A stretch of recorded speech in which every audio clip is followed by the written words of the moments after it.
the panel has the advantage of being, we turn 50 years old next year, and we've been around a while. And our strategy's changed over the years. We originally started out as moms of school-age kids working on desegregation in public schools across the state. And really started with the philosophy we just need to kind of create dialogue, educate people in the community, and things will get better. And that was true to a degree.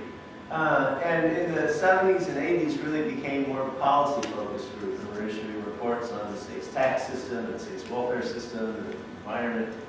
And really learned from that experience that, again, the data was important, but the data was insufficient. And it was in the late 80s that the panel realized that people in Arkansas, it's not that the policymakers didn't know what the right thing to do was. In a lot of cases, they didn't have the support they needed from constituencies to do the right thing.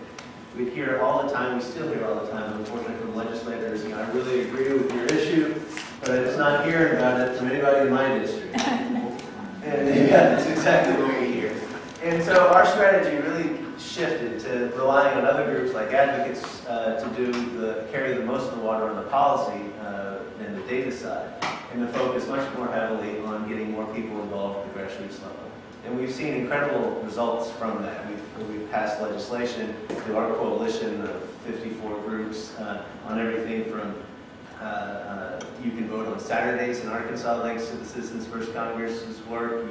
We have a State Department of Agriculture. The minimum wage is increased, thanks to lots of us around the table working together on that. And we've mapped where our grassroots groups are active and where legislators have voted for those key pieces of legislation. And the two maps overlay beautifully. The reality to it learns where you have folks mobilized and energized and talking about the issues, their legislators are responsive. And where you don't, they're not. And it's almost formulaic in how well we can predict that. So a lot of our work has been at the state level, but the most important actually aspect of our work is at the local level, in the communities like Prescott or Gould or Strong or Marble. And there, again, our philosophy is organizing, but with a really strong analysis, really strong data, and a really strong strategic plan.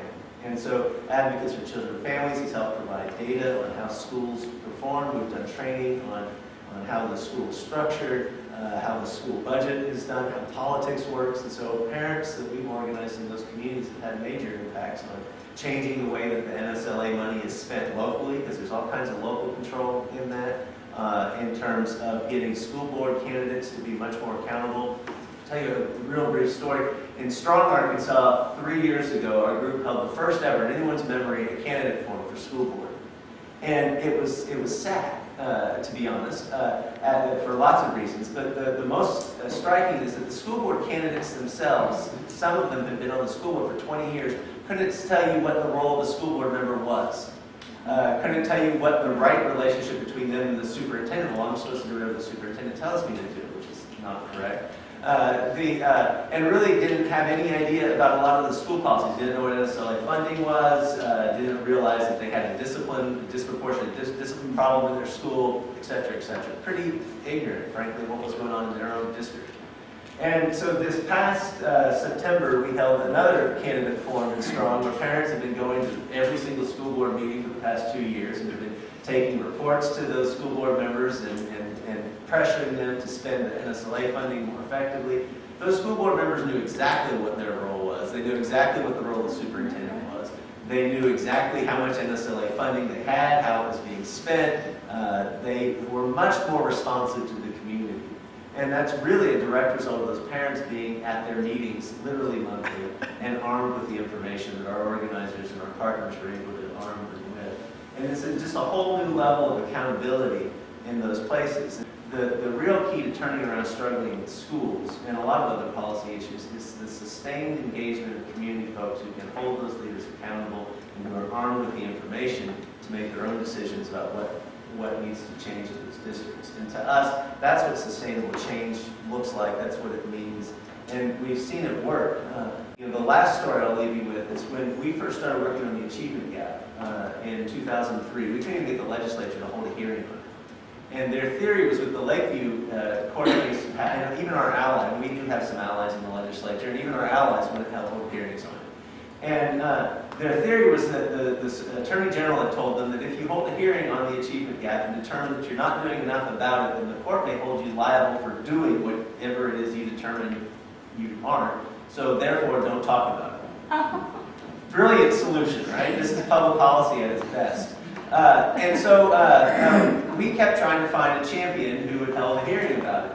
And two things came together. Advocates for Children and Families really took the lead in producing a report on solutions to the achievement gap that we and some other groups signed on to, but really it was advocates pushing the lead on that. And I think it was 2007 or 2008 when the Barth Nita report came out.